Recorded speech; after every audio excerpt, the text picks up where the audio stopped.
Hey everyone, thanks for coming to our panel on Play to Earn, Metaverse, and Beyond. I'm Jason, co-founder of Yomi Games, and I have a bunch of others with me here also within GameFi and Metaverse as well. I think our panel, I'm pretty excited for this panel because as a founder myself, I have a lot of questions that I would love to ask my other fellow founders, mostly in the early stage as well too. So I think this will be an exciting and fun discussion about Play to Earn and all things GameFi. I'll do a quick intro about myself, and then I'll let the other panelists do quick intros for themselves as well too. So Yomi Games, I'm co-founder of Yomi Games. We are a mobile casual Web3 gaming studio. My background is that I used to advise for Polygon Studios for about 6 months or so when they first started on the gaming side, and previously, I've been in gaming for about over 10 years now. In different capacities and roles. But yeah, I'd love to introduce the rest of our panel here too. Hey guys, I'm Albert. You'll see there that I'm co-founder and CEO of Modern Gaming LLC, which is the company behind Genopets. Genopets is a move-to-earn RPG game on Solana, and we've been around since summer of 2021. And we have a really big community in Japan, so we're really excited to be here. I've been in the space since 2017. Prior to Genopets, I was heavily involved in the EOS ecosystem and had a health data marketplace on EOS, which inspired the move to earn industry when we later started Genopets. Good afternoon. Maybe good morning. I'm Sheila Marcelo. I'm co-founder and CEO of a company called Proof of Learn, and our very first project is Metacrafters. We're very focused on being a leading educational platform in the metaverse. At Metacrafters, we have a lofty mission of actually bringing on 1 million Web 2 developers to become Web 3 on a learn and earn model. Happy to be here. Hi everyone, my name is Kevin Hoang, the co-founder and CEO of AcadArena. I'm helping build stuff I wish I had in school. What that means is I help bring gaming and esports to education, mostly in universities and high schools around the world. I spent 4 years prior to that building that department at Twitch, and so super happy to be here. It's first time in Okinawa, super excited. Hi everybody, I think today I'm the only one Japanese panelist here, so I'm very excited to represent Japan. And also a little bit, wrong message there. I'm the founder and CEO of Bond, and then I'm the Japan representative Monkey Kingdom. And thanks to all the IBC members holding our NFTs. I think most of you guys will be very excited to hear what I'm going to be speaking. I think the price might go up. All right, thanks. I'm sure you will go up. Hello everybody, I'm Maxi. I just finished another session this morning. I'm the CEO of the Genso Kishi project, which started last year, December. Now we have announced a partnership with Monkey Kingdom. Yeah, we work together, so. welcome to our Metaverse. So this is our topic we're going to talk today. And we just had our governance token and we listed in Japan. Just last week. We are so proud to see that, and this is my first time to be in a real event in Japan. The COVID is still on, but somehow we did. So nice to meet you guys here. Thank you. Yeah, thanks.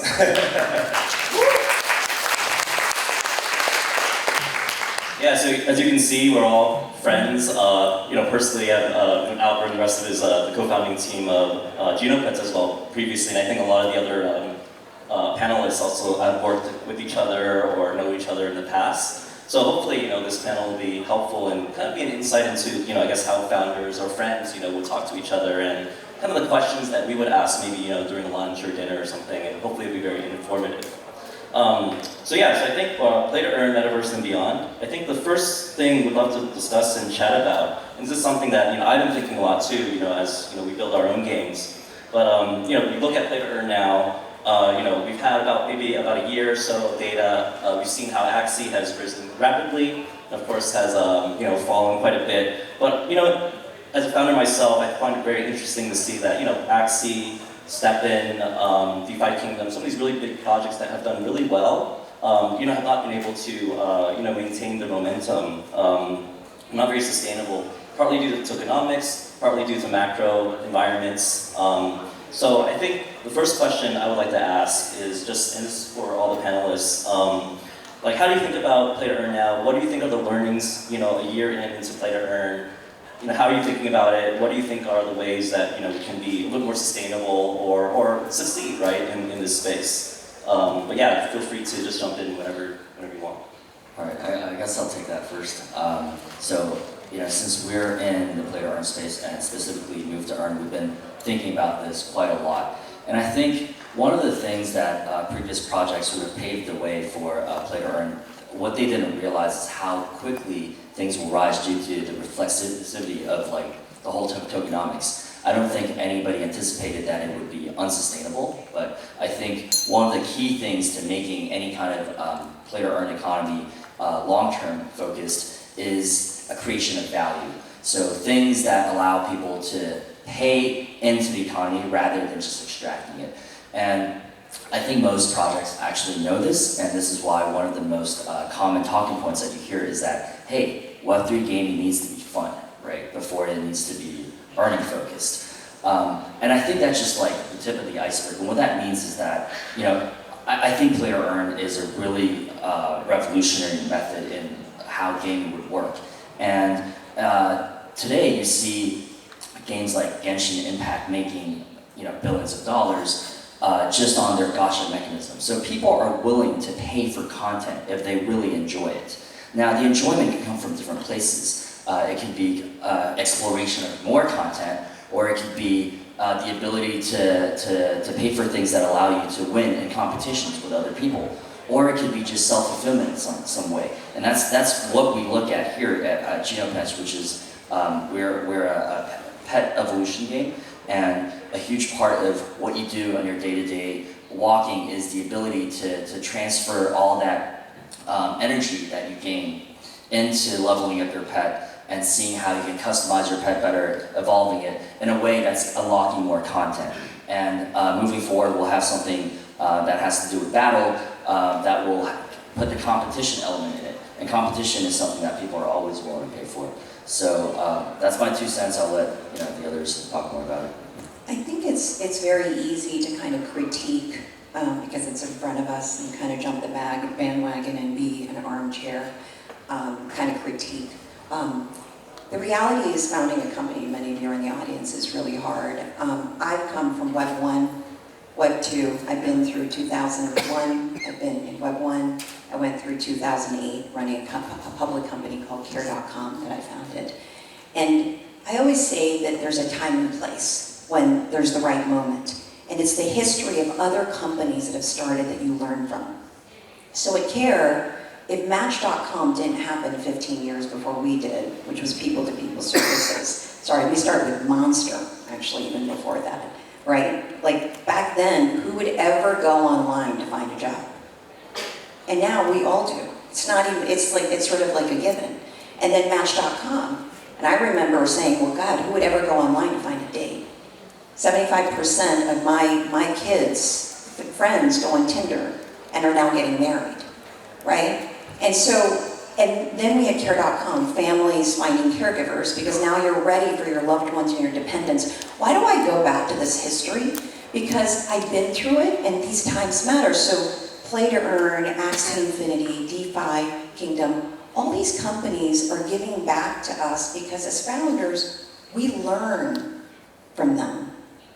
Because if Axie Infinity never put Play to Earn on the map with the kind of scalability, founders in droves, including me, would not have been inspired by YGG and Gabby Dizon and that documentary that we all watched, where we showed that 65 and 70-year-olds were now onboarding onto Web3 on a new technology to learn about Axie Infinity.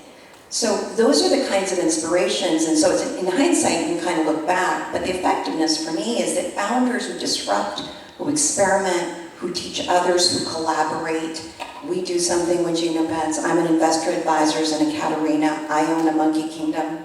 You know what I mean? So we're all actually helping each other through this on the learning journey because we're building together new technologies. So that to me is the biggest learning, is I think it's that humility and not to assume it's okay to critique the previous, because I wouldn't be here today, but for the learning of the previous founders. Yeah, thanks Sheila. Really appreciate just level setting the vibes here. I also am a longtime gamer, played RuneScape, World of Warcraft, got into esports because of League, and tried to go pro, dreams died, and decided to be an analyst for a professional team called TSM for a bit when I was in college. And during this whole movement of gaming esports, I felt there was a massive culture shock. When I joined Twitch, people still had no idea what live streaming was. To watch people play video games was a very new concept that I was explaining to schools. And I think we're pretty much at this massive paradigm shift with our identities and our time online, our behaviors are now converging. And I think and if we take a step back on play to earn, metaverse, where this is going, I ask myself when I vet games, because we have for me, I'm a student first, student led, right? And I want to help them prepare for this next 10, 20 years of wherever this goes as a fan of games, as a fan of esports, as a fan of pop culture. I look at today's market of games and theories and stuff as pretty much my own study. I ask the one question I like to ask a lot of games, and if you're making a game, is, there's about 15, 20,000 games made every single year. Most games don't even last 3 months, 1 month, a week. I was at Amazon when we were launching New World, Crucible, and Breakaway, right? We were all, those are billions of dollars spent on games. And a question is, how does a token model play in the longevity of a game if the game can't last the test of time? Only in time in esports, there's only been a few games that stood that test of time. And that's what I want to open more, is let's take a step back. I feel like today's, as a fan of games, gamer first, I anchor in I love games. I've been a lifelong gamer. I believe today's games are quite overly financialized.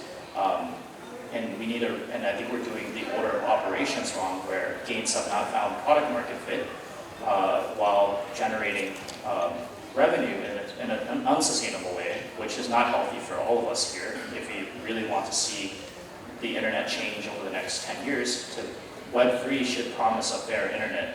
And I think today, I feel like we're scratching that surface, and just want to open that up for discussion too. Well, thanks all. I think you guys pretty much addressed the issue, but one thing I want to bring out is obviously, how Albert mentioned about, the game should be fun, right?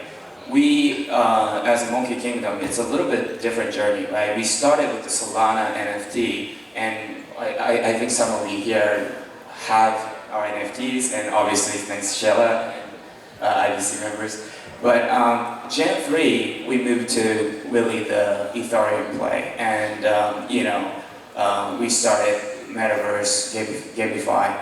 But one thing we realized is, are we able to build fun game, right? I think, the reason why we are partnering up with, Genso Kishi as well is, I think there are many game developers out there, and with the interoperability and composability that we naturally have, we could work together. Not hey, we build great game, we do tokenomics, we make money, but the great thing about Web3 is really, the collaboration that we can do. I think that's something that we really have to focus on when it comes to sustainable model, because if we just try to make money with the game, then obviously we can do that with Web2 game in a different way. And obviously, right now, I really don't believe in the sustainable model with just the thing that you don't create value. I mean, for example, just walking, right?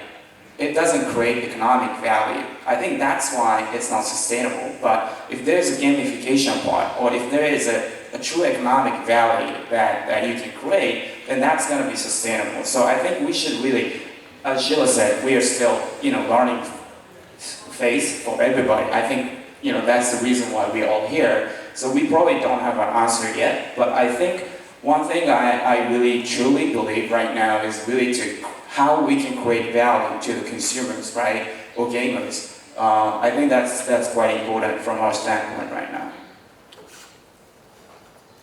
Right, thank you, Chen, everybody. I think we are at just very start stage of a picture. It's a picture about Metaverse, X2, including Play to Earn, or Move to Earn in an RPG. Actually, I want to talk to you later about how maybe we can collaborate in our gamification Metaverse.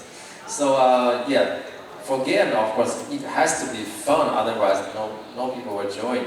Myself, before I started games, I was playing some called GameFi last year. There were so many so-called GameFi, but when I entered it, oh, okay. And actually, most of them there are only DeFi, only with the game scheme there. So that would be a very, very basic requirement for a GameFi or to X to earn business model.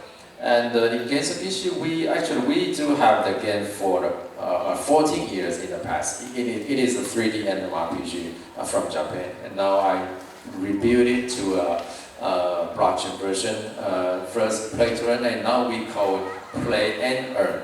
That is a slogan for that. We play, but not only earn. We build economics together. That is the issue related to the metaverse.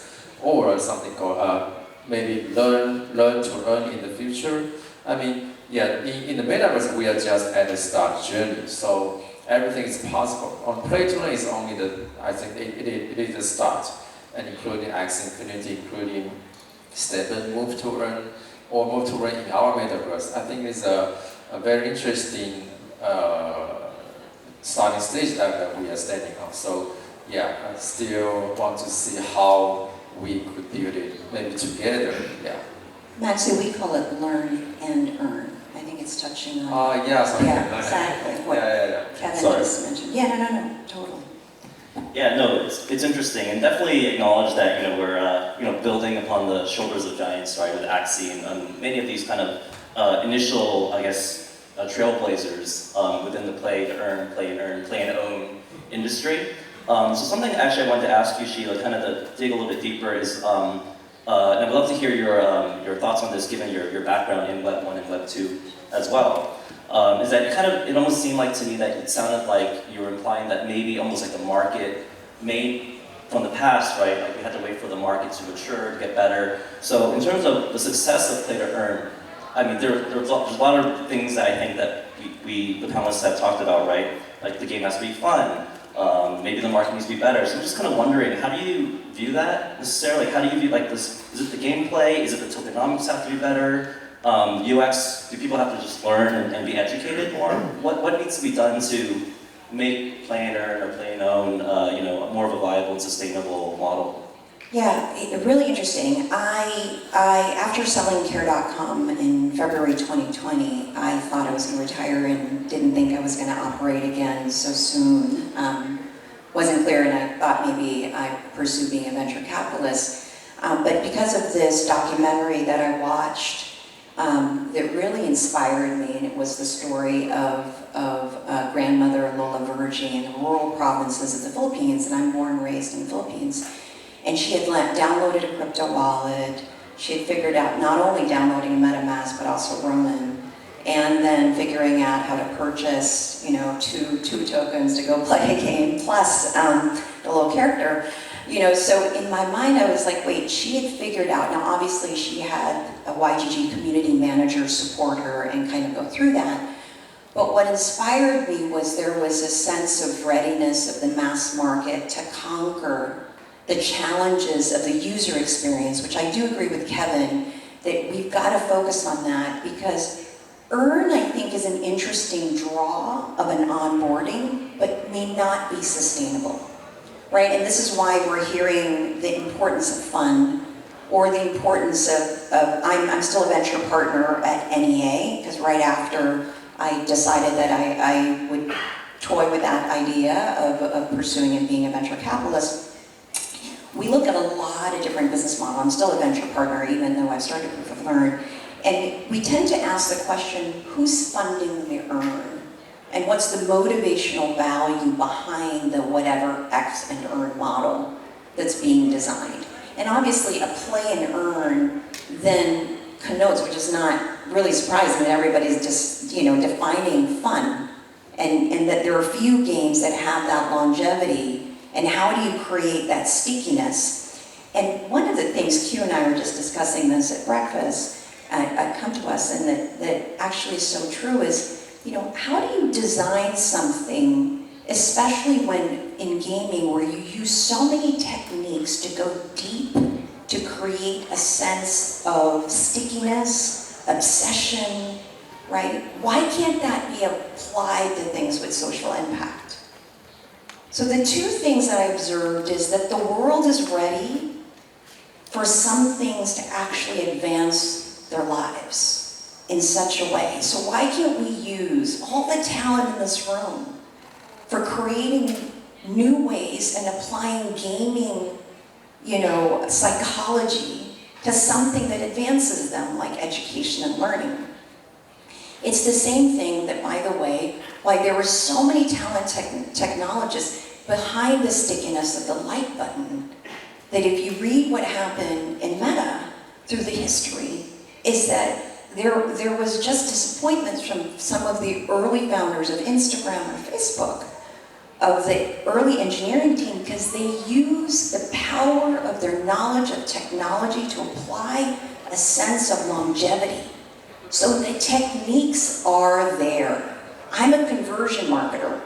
I know what wins to get to the highest conversion for someone to sign up.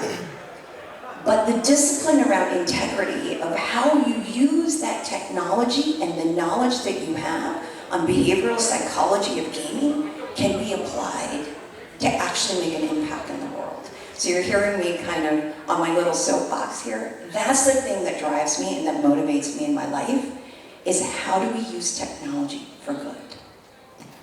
Yeah, that's a good segue. Kevin, actually, would love to hear your thoughts about this too, since you're kind of in the education space. You're teaching, many students and young people to learn about GameFi and just Web3 broadly. Just kind of curious to hear your thoughts about that too. Yeah. Hello. Oh, hey. Yeah. I guess like my personal motivation was I've always felt like. Thank you.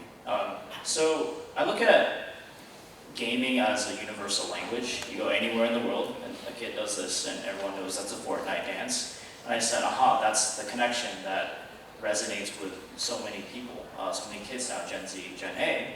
And I look at that as the connective fiber that brings everyone together. And if you, and that's why I really wanted to work in the education space, because I felt like that was the most archaic form that needs to be disrupted. I felt like K through 12 failed me as I was not a good student. I think I graduated with like a 2.2 GPA. Fully admit this. Is that even possible? No, it's not possible. As a first generation Asian American, that's not good.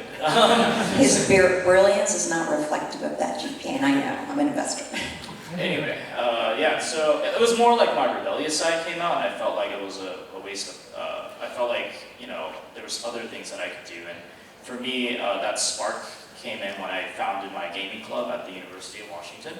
And I ended up convincing the university, basically at one point, the University of Washington Gaming Club, my organization, had 1 out of 5 student at the entire undergrad at the University of Washington. I had 20% of the entire school in my club, but I was getting kicked out of libraries for organizing League of Legends competitions. So that just shows like how gaming can bring people together, and that lets me learn like, oh wow, like we just want to be part of something. Like there's no earn there. I mean, we were working for like mouse pads for pricing, right? It was not to like make money or anything. It was just like we felt a sense of belonging that was direly needed in a world where we're constantly on our screen, and having this type of experience wasn't mattered.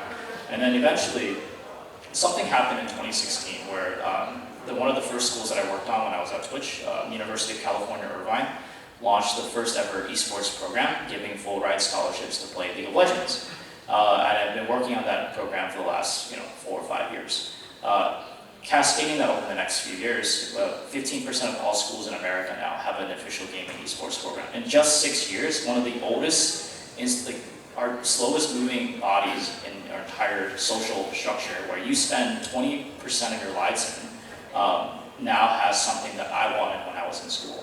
And so I look at blockchain, I look at this technology as a way to equalize that. I think of, I love the idea of credentialing, I love the idea of your identity inside these worlds. I look at that as like tools to bring people together and use gaming as that force for good. Same thing why I resonated with Sheila when we met was that we want to use this technology to move social impact forward. So it's been really exciting to see that gaming has gone this far from 10, 15 years ago. Paying money to watch, it's just subbing to someone on Twitch was not even a thing. Now getting a full ride scholarship wasn't even a thing. So, I think we're breaking social paradigms every single day, and that's why I really love this space. Yeah.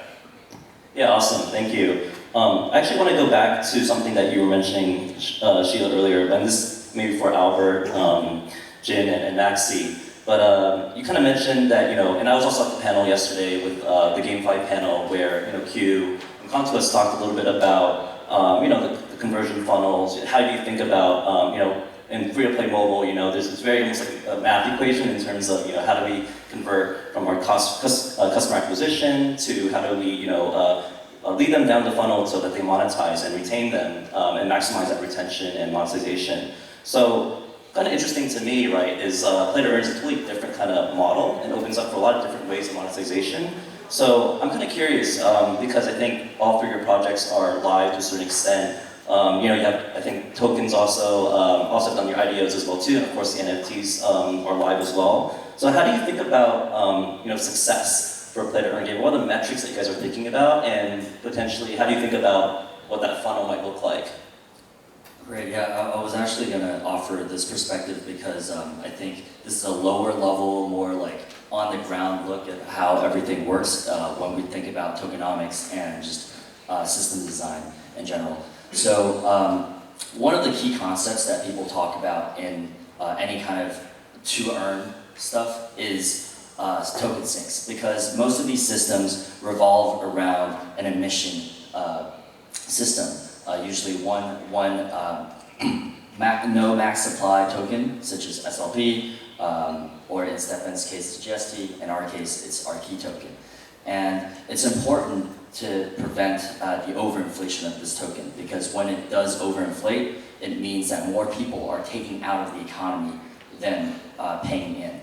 And this is the key difference between a traditional free-to-play game in which most people are actually just paying in and without expecting anything in return.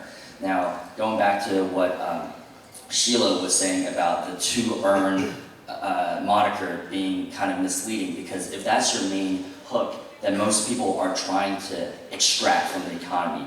And this is what sinks are all about. So a very early view of sinks is that, as long as we get people to burn the tokens, it's good. So a lot of early designs, you'll see that there's a lot of sinks that involve buying into items or buying NFTs that will help you earn more. Now this is where the concept of inflationary sinks versus deflationary sinks come in, because not all sinks are created equal. Some sinks are inflationary, meaning it temporarily reduces the supply of the token. However, in the long run, it actually multiplies the emissions of the token, because people are buying into these things because they can earn more later. And these are things that are unsustainable. So what we look at Genopets, and I believe a lot of the play to earn games out there now, we're talking about deflationary sinks. And deflationary sinks are things of value that people will pay into. This goes hand in hand with what I was talking about before. There may be new content or new competition. And what Jen was talking about with Monkey Kingdom was really interesting to me, because an NFT PFP is actually a huge deflationary sink, because people buy PFPs. I guess they expect, some people expect it to grow, to grow in value as an investment, but a lot of people buy it because it's kind of a flex, right? Like, oh look, I have this cool PFP that represents myself. And that in itself is a huge deflationary sink. So these are the things I kind of look at, and I would love to hear, your thoughts on it, Chen. Yeah, I think obviously, when it comes to PFP, it's really about, building a brand, not really about the game or, it's like if you buy Nike shoes or, Lamborghini, I don't know. But I mean, that's what PFP is about. And then it was good that we were kind of one of the first Asian, PFP play, and we were kind of in a unique position. But one thing, I wanted to introduce today is the model that we're doing called the clubbing to earn. We're going to be starting in Japanese club, and obviously most of you guys here are Japanese, and then you guys are struggling with the regulations, right? I mean, common government, crazy regulations all the time. But good thing is, there are investment aspect of cryptocurrencies, but we kind of took that away. So there's a thing called JPY6 stablecoin, and we use the technology and under the right regulation. So basically what we can do with the Monkey Kingdom NFT that you own, you can go to the club, and then at the entrance there's an avatar generation play. So the avatar is gonna look like exact like you, and then if you go into the club, sometimes you get bored, right? So what you can do is you can attach drink ticket NFT for matching engine like Tinder, like Super Swipe. So then if you get matched within the club, you can of course get to know the person, you can exchange the ticket to the drink, or you can also sell it back to JPYC. So you get the actual clubbing to earn play with a monkey game. So I think we kind of discussed about creating value or economic value when it comes to the play to earn or play and earn model. We of course we talk about all the fun stuff, but at the same time when we talk about the problems or any type of the activities that we do, and there are a lot of chances that we can bring the play to earn or gamification play, and then not to inflate value too much. I think that's something I really, learning, experimenting right now in Japan, where very strict in the regulation. Thanks. Yeah, and I know that regulation in Japan very much since we got a token list in Japan. We did a lot of effort. Yeah, it was a tough one. But for the tokenomics, I think the tokenomics is very important, and that's how you design your metaverse, your world. How you want to work, so that will be the very first step for the tokenomic designing. And for the NFT, I think it's also important to give utility, how you want your NFT to be used by your holders. It's just like a monkey. If you have a monkey, you can go to some party or clubs, something like that. Also, in our metaverse, we also welcome other NFT to collaborate with us. So that would be we have a function called UGC, that's user-generated contents. So we let users who join our metaverse, they can design their own NFT to put their character into our metaverse. And of course, you can play with your own NFT. So that would be a basic model for play and earn and build the economics together.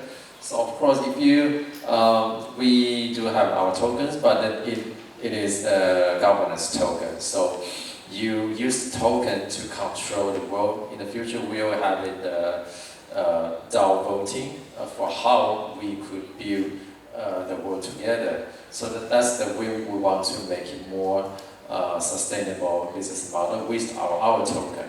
So we have two tokens. One is governance token, and another one is for the economics. It basically is like a currency in the metaverse world. That's how we do it. But I think that this is the very first trial for us. So we want to just run and see how the community give out feedback and ready to make any change in the future. Yeah. Well, thank you. Yeah, I think it's kind of interesting, just as a summarize, it sounds like you kind of talk about obviously tokenomics and designing it well with great token things, but also the idea of having the profile picture as a flex is also like another great like kind of NFT or another kind of thing in terms of providing like a demand source for the items. It's a kind of a good segue actually into I think the next part of our panel, which is on the metaverse side, because as a PFP we are, I'm sure many of you own one or have bought NFTs before in the past, or maybe have it on your Twitter, but we'd love to kind of explore that kind of concept of the metaverse further. As everyone knows, it's kind of been, the metaverse is this buzzword that both Web2 and Web3 companies and investors have really talked a lot about. Even Facebook changed their name to Meta. It's kind of funny to me. I don't know if we all want to live there, but yeah, it's called Meta now. But basically, I think the idea of the metaverse, I know a lot of people have different definitions for it, but the way I think about it, and correct me or let me know if you think differently, but the way I think about it, it's just the idea that that humans are increasingly spending time and kind of living and having a willingness and assigning digital value to, I guess, their online identities. So I guess I kind of want to kind of open it up, and this is to anyone, can feel free to jump in, but. Kind of, I guess, as builders in this space, what are some of the most exciting, metaverse platforms? How do you guys think about the current metaverse offerings now? And of course, we'd love to hear a little bit more about how you're thinking about building your own metaverses as well, too. I think a couple of the panelists here are building that sort of platform now. Well, maybe I can first, step a little bit back about how Japan's been addressing this whole metaverse thing, right? I think many of you know about the Second Life, and some people might have invested heavily, and then it kind of didn't work, it faded away, right? So I think when we talk about metaverse, we always, there are a couple of projects that I've been incubating, and they're listed companies doing Kyoto metaverse, all the metaverse has the same problem. One is there's no NFT or there's no goods to trade, so you can't actually, do trade in between the metaverse. The second problem that I see, sort of Web2 metaverse, is nobody's there, right? We have to do an event. We have to put like a couple $1,000 to invite Steve Aoki to a metaverse party. So. That's Club to earn, right? Club to earn. Yeah. So, anyways, the interesting thing is, really with Web3, the NFT and the currency, right? Within the metaverse, one thing I believe is we have to have NFT, we have to have a currency. But more importantly, there gotta be some experience that you cannot have in the real world. So one thing that we're trying really is to incorporate the real activity like clubs or even the Kyoto. We integrate the real offline experience. So like Pokemon Go, right? I think that's something we can really bring people in, and then maybe in the future there are some real metaverse activities. But obviously, I love to meet people. I love to drink. I was drinking until like 3 a.m. last night. So I'm not the metaverse guy, right? So I think it's very important for me to incorporate the real life experience to metaverse. So it's, I think, incorporating that two aspects and NFT and token. So I think those are the three important things that I usually care when we discuss about the metaverse topic. I think we tend to, when you talk to non-crypto people who are sort of crypto curious, it kind of blend everything together, right? And since my husband and I started investing in crypto, we first view it as sort of what Kevin talked about, distinguishing the two, and it was much more the economic side. That logic spoke to me around investing in tokens and infrastructure and L1 and all of that. And so then peeled the onion and kind of realized that blockchain and the power of credentialing, thus the proof of learn NFT that's sort of behind what we're building once you get credentialed. It's sort of like that paper diploma in software. And so jumping, Jason, to what you're saying around the metaverse, I mean, Roblox has been around. We have a bunch of fourth graders attending a concert and an event, so that's its own virtual world, and it's a metaverse without blockchain applied to it. And so it is a clever way of how do you take that sense of credentialing, tokenization of shared ownership and sense of currency and exchange for speed and accessibility and transparency into this new world where you want a sense of belonging. So Metacrafters, the reason I've kind of described it makes sense to kind of do an educational platform on blockchain. Credentialing has been around for a long time. Tokenization and the power of a learn and earn has that component. But one of the things we really thought through at Metacrafters is why a metaverse? The reason is actually learning is lonely. Imagine trying to learn to code. And Kevin's experience is not alone. In fact, we've done hundreds of focus groups, and we've heard from code developers in Web 2 that the reason they felt like they never did well in school is because they felt alone. And some of the best schools in the world that teach computer science, whether it's Carnegie Mellon or Stanford, one of the things that they found, if you get the privilege of coming in, is that community, apprenticeship, mentorship, the pedagogy in education, it's called communities practice, is actually one of the strongest correlated impact of higher completion rates in computer science. So then we sat there as a team and said, well, what's the most, what was a parallel experience in the virtual world? It's gaming. That's where the communities are that come together. It's esports, that's where the competition, teams form, people help each other, they mentor each other. You know, you follow streams on Twitch and you're like, oh, how do I play the game better? You know, and so how do you then mirror that? And so the metaverse made absolute sense to create the new academy that the next alpha generation and those that follow are going to expect to be educated in the future. That's our vision. How do you build the new academy in the virtual world and bring it together with the power of blockchain technology to make it transparent and accessible for all? Yeah, Kevin, clearly you're obviously in the education space as well too. So I'd love to kind of hear your thoughts about that. Do you have,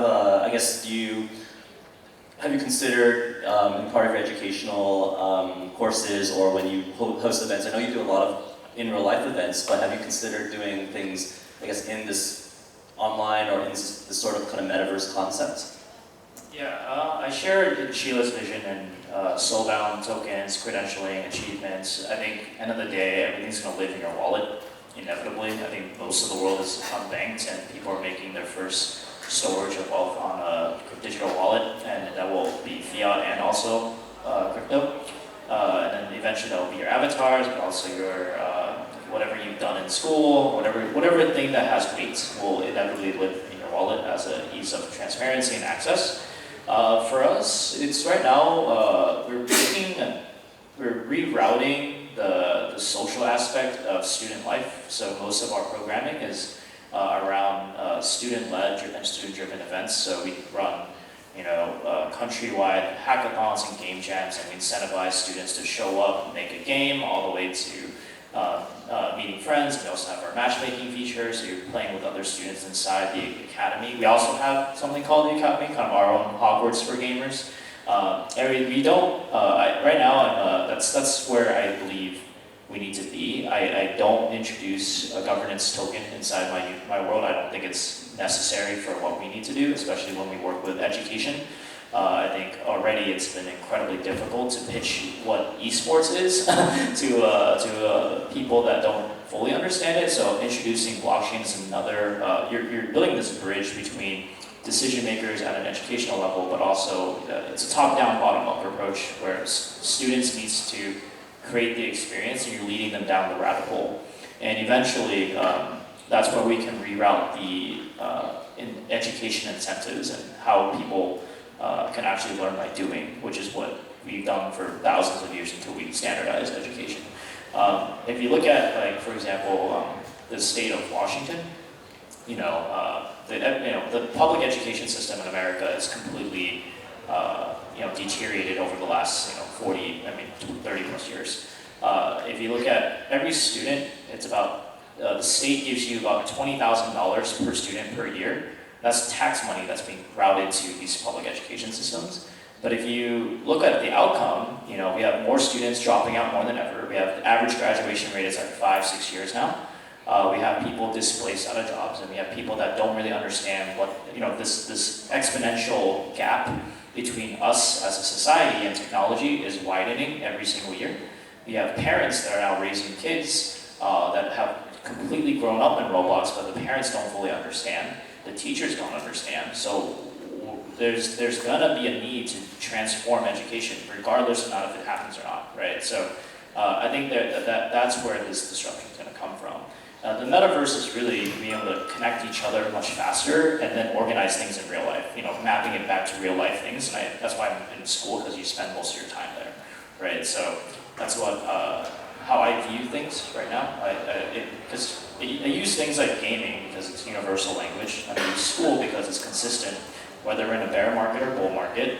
And I use things as like achievements and soul-bound tokens, no speculative aspect, because that deteriorates trust with my stakeholders. And then you put that all together, we can really build a robust rerouting of the education network. Cool, thanks. And I want to also kind of follow up and ask you, Maxi, and Albert as well too. Because I know Maxi, when we were talking earlier, you described Genopets to be a metaverse, and Albert as well. Although Genopets is not quite so much a full metaverse game, it's mobile. But you kind of had some thoughts in terms of how you were thinking about how Genopets could be like a metaverse kind of play as well. Yeah, I would say that Metaverse, I think I want to talk about the basic why we use blockchain. It's a kind of proof of something, and there's some consensus. I remember that the CEO of Steam, I believe he's not here right now, he once said that we don't need Metaverse. The game itself, it is Metaverse. Yeah, that's a way of thinking. He's thinking about why we build a Metaverse, because we have blockchain, then we can ensure that everybody accepts that he paid cost of time, he paid effort to get the strongest sword or equipment in the world, then he can own it. I mean, in the real meaning, as he can own the asset. So that's a very interesting new word for I have to say the generation 0x, the Web3 generation. Now we are at web maybe 2.5, I think. So it is how we build the first. It's just like Albert is also, he has his new way to build metaverse. For us, we already had a game that we own 8 million downloads in the original version, and we want to take them. Hey, this is a new generation of our game. We have a blockchain game. We have a new metaverse for you. But some people are still, they don't think, why we have to go blockchain. I just want to play the game. Well, that's fine. Everybody has it thinking. But since Axie Infinity started a new generation for the play to earn, but everything is changing. There are NFT, DeFi, Metaverse, and then so many new things are coming.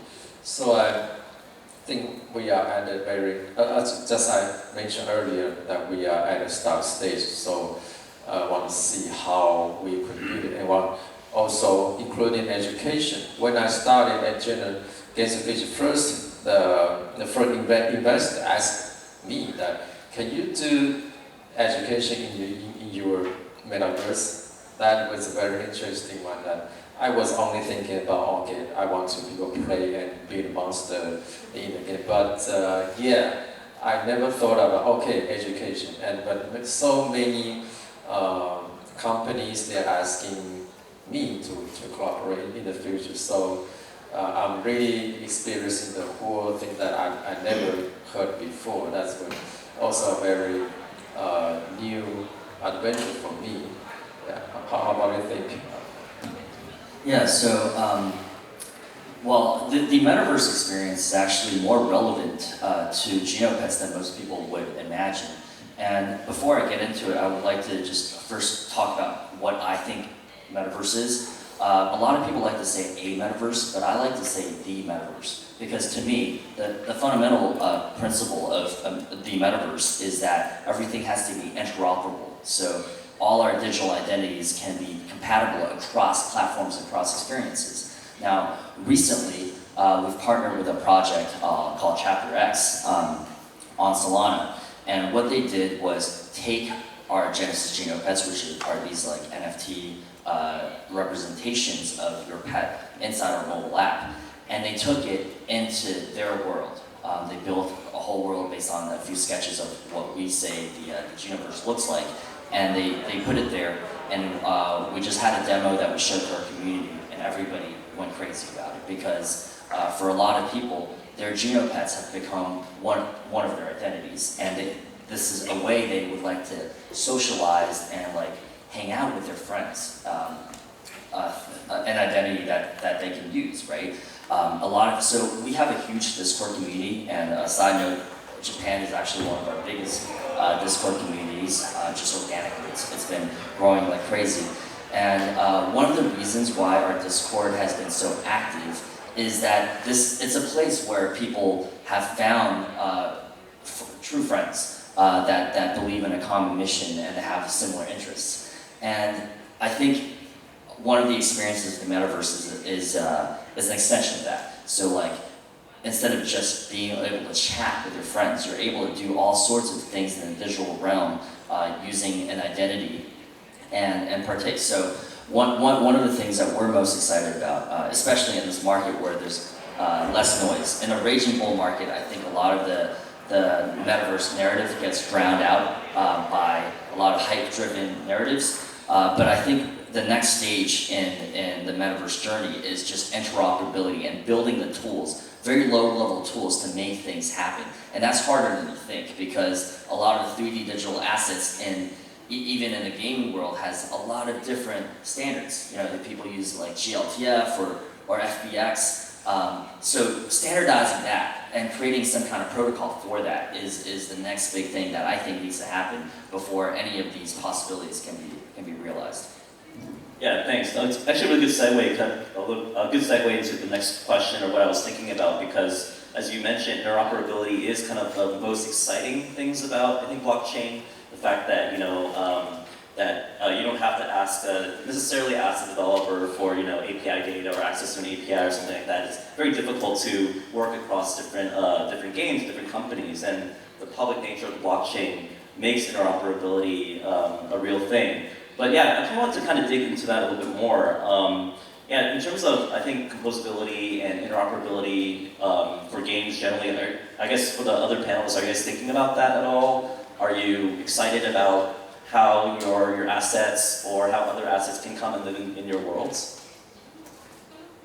No, love what you just shared, right? I mean, the whole dream of the internet is that it is a public good for everyone to participate, and so that your contribution are commensurate with the value that you get based on what you contribute.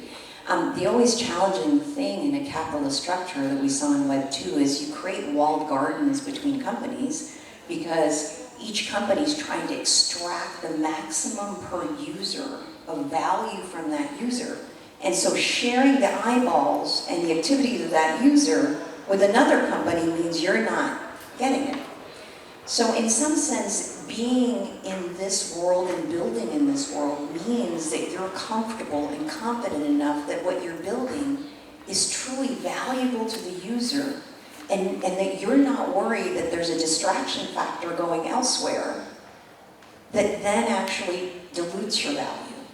So the confidence in user experience and the value that you deliver the bar is so high, and that actually is really good for the consumer, and is really good at the same time for the builders because it challenges them for actually creating quality to give back. So the definition of this is truly about service. I mean, I'm in the rabbit hole of Web3, right? So it's sort of that's what you have to feel good about. I'll just break away here for another thing that I've been observing from a Web 2 to Web 3 entrepreneur, right? When you do pitch a deck of a seed round to a Web 2 venture capitalist, I often describe you have to create a 12 or 15 page deck of what we call a hope and prayer. I've been on the receiving end, right? You create a deck, it's the team on it, it's the concept, it's the total addressable market, and then an investor, you're like, hope and prayer, and the team as well, that this achieves what we're gonna say we're gonna achieve. That's Web 2. In Web 3, you have to do the exact same thing about hope and prayer, except now you're pitching to the consumers. You're pitching to your target market that you want to own early the product that you're building. So you've got to do that with such a sense of true transparency and authenticity to say, come build this with me. But I have to actually craft enough of a tangible pitch, the analogy of that 12 to 15 page deck. But a deck is not going to convince the consumer side. So you have to have them buy into your ethos, buy into how you're building a team, buy into the vision, be transparent in your roadmap. We're all nodding our heads, right? To get them to buy in. That alone is a journey of feeling comfortable that you are giving back and that you're comfortable with the openness that Albert just described, that the vision all the way through means the confidence to actually collaborate, even to the point of giving away the attention span that can impact your business. That's really interesting. I kind of wanted to go deeper into that on the community side. I guess we have like 5 minutes left here, but I'd love to learn a little bit more about how you guys have been approaching your communities, especially the projects that are live now. What have the challenges been in general in working with them? Because now they're also investors too. You have to convince them. Like it's almost like I kind of joke with other founders is that we have our cap table, and then we also have our NFT holders that are investors, and it's a lot to process, right? So, love to hear a little bit more about like how you've been thinking about that from a community building standpoint, across the panelists that have like projects that are live now. Yeah, so I unfortunately haven't launched NFTs, so managing that community, we decided not to early because we wanted the most engaged users to earn a soulbound token that allows them to get access to to decide what we want to do in the future. I based it off of RuneScape. RuneScape, in order to make votes, you have to be a level like 80 and be a member and have like 2 million EXP. So I used to live on. So I used to work at Twitch, and I know what Twitch chat is like. They don't necessarily make the best decisions. One of our most famous stream ever was Twitch Plays Pokemon, right? It was 1 million people concurrently playing a video game at the same time. But the 8th boss, the Elite Four, the community decided to vote to restart the entire game when they're about to do a world record. So I take a step back and I go, I'm not entirely sure if the entire community should decide things right away. I think having too many cooks in the room can create a lot of compromise, especially when we're so early. I think we can learn from people that are trying to manage these types of online communities. But I look at RuneScape, Twitch, and all these other Web 2 examples that I think could be quite exciting. So I think gating based on participation, time. I value time more than money right now. I think that's where for us as a mission-based company, you have to put in a lot of time to really love what we're doing. And that's the ethos that will attract us eventually versus the speculative nature. So we decided to pull off on that. This is me making a real life decision a few months ago when we decided what our decision-making tree was. Awesome. And I guess we'll probably wrap it up with one last question here. We're just kind of curious because Albert, you were kind of telling me a little bit more about your community and how the challenges and of course learnings that you had from managing Genopets. We'd love to hear a little bit more about that as well too. Yeah. So I think what Kevin just said about the collective ownership and not letting decisions be owned by too many people too early really resonates with me, and that's what we're doing. We're building alongside our community. Every decision we actually kind of have a discussion with our community. Eventually, obviously, we have governance tokens, so a lot of the decisions will be governed by the community. But right now, I think we're using like a very gradual process in which we involved them in the decisions. Actually, one of our main community managers is here today from our Discord. We have a huge Japanese community, and it's been great to just like partner with these people. And the last point I wanted to make is that we want, like what I said earlier, we wanted to create a community in which people can come in and just like hang out with their friends, right? And what Jin said earlier about like he loves to drink, he drank till 3 a.m. last night. One of my first experiences with alcohol was in an online game called EverQuest in 1999. I was like 11, 12 years old, and my guild leader was hosting an in-game wedding, and they passed out mead to everybody. And then like we went to this experience, everybody got drunk in-game, and all the words got slurred, by the drunk filter. But that's the kind of experience I wanted to recreate for our community, and that's something I always remember. I'll end with that. Awesome. Well, on that note, that's a great way to end. Thank you for coming. Maybe we can all get a drink later tonight at the different parties. And thanks again, and yes, it's been a pleasure to host the panel with you guys.